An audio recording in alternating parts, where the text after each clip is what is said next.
Bonjour à tous. Ayant constaté le quorum, je déclare la séance de la Commission des finances publiques ouverte. Je vous souhaite la bienvenue. Je demande à toutes les personnes dans la salle de bien vouloir éteindre la sonnerie de leurs appareils électroniques.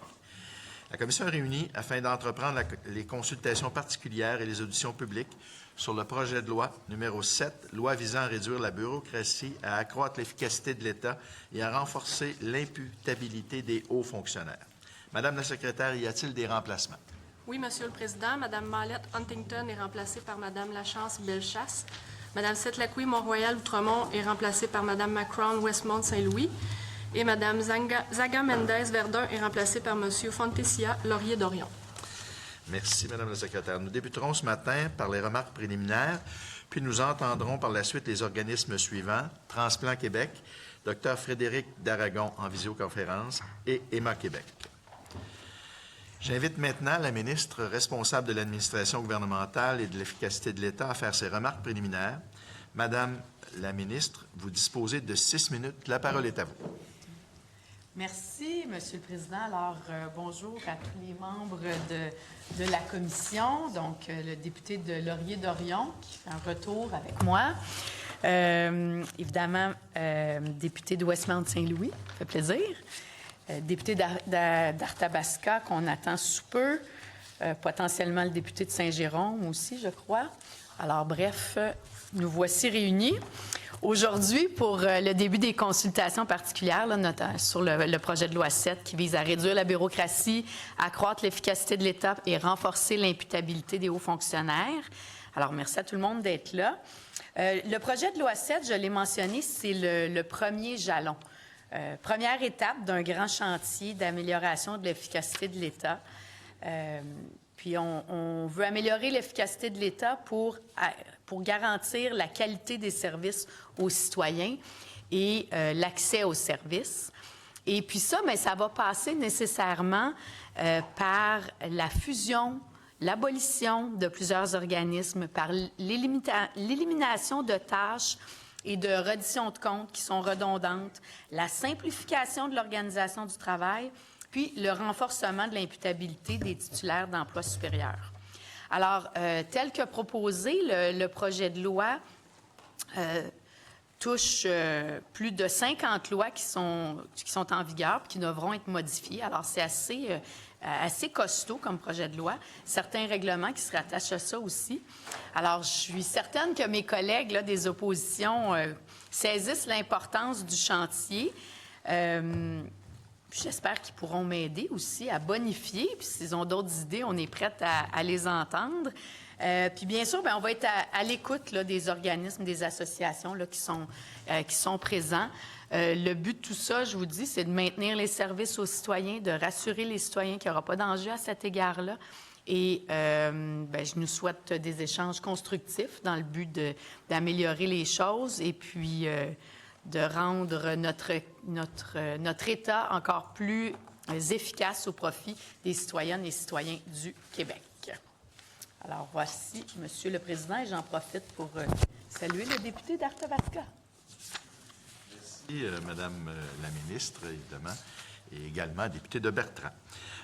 J'invite maintenant le porte-parole de l'opposition officielle et le représentant de l'opposition officielle, excusez-moi, député de Westmount-Saint-Louis, à faire ses remarques préliminaires pour une durée de 4 minutes 30 secondes. La parole est à vous. Merci, Monsieur le Président. Évidemment, oui, je suis ici en renfort de mon collègue, le député de Marguerite-Bourgeoys, qui aura voulu sincèrement être parmi nous aujourd'hui, mais on sait que c'est aussi une grande journée en ce qui concerne le budget pour les Québécois. Alors, il est occupé ailleurs.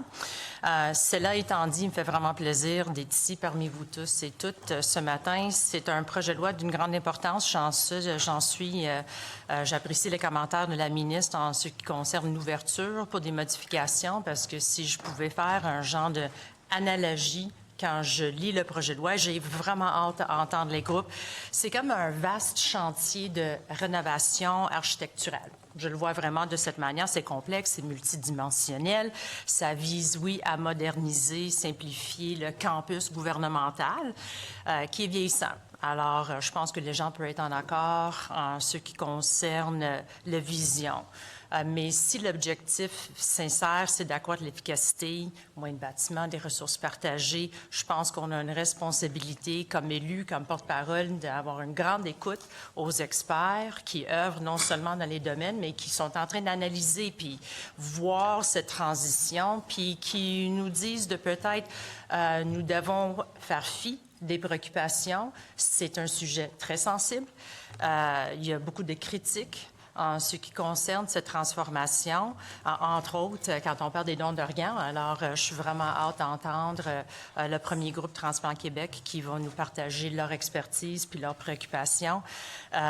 Mais je pense qu'on a vraiment, comme j'ai dit, une responsabilité comme élu d'avoir une bonne écoute parce que c'est un projet de loi perfectible et l'opposition officielle se réussit pour occuper ce rôle.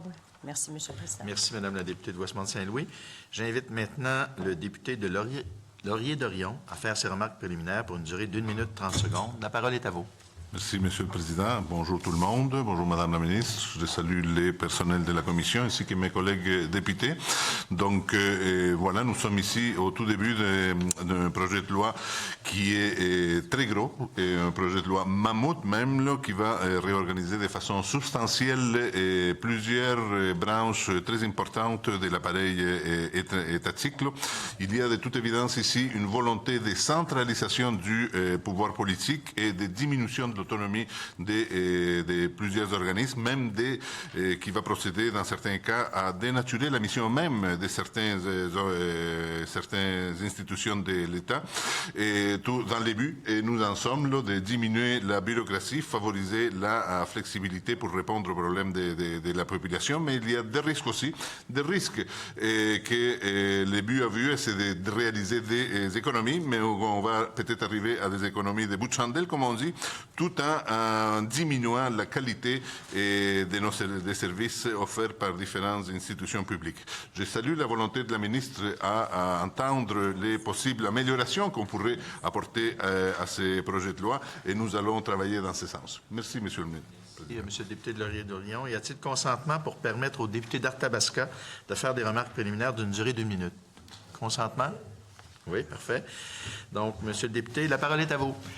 Merci beaucoup, Monsieur le Président. Je veux saluer mes estimés collègues, Madame la ministre. Je suis très content d'être avec vous aujourd'hui. L'idée de rationaliser l'utilisation des ressources de l'État, procéder à un allègement réglementaire, on pense que c'est une bonne idée au Parti québécois. C'est une position qu'on défend depuis longtemps. Donc, on est content de pouvoir participer à cette démarche-là qui permet d'en donner plus à nos concitoyens pour leur argent, donner plus aux contribuables. Donc, on est d'accord avec le principe. On vous remercie d'ailleurs de permettre des consultations parce que ce sera important pour nous d'échanger avec les différents groupes qui viendront ici, poser des questions. On a évidemment des interrogations sur ce qui est présenté dans le projet de loi dont on voudra discuter, mais sur le principe, le Parti québécois est d'accord et a déjà discuté ou fait des propositions en ce sens-là. Donc, pour nous, c'est important d'être ici. On vous remercie encore une fois pour cette possibilité de procéder à des consultations, puis on va travailler le plus diligemment possible à améliorer l'utilisation des ressources pour nos concitoyens. Monsieur le député,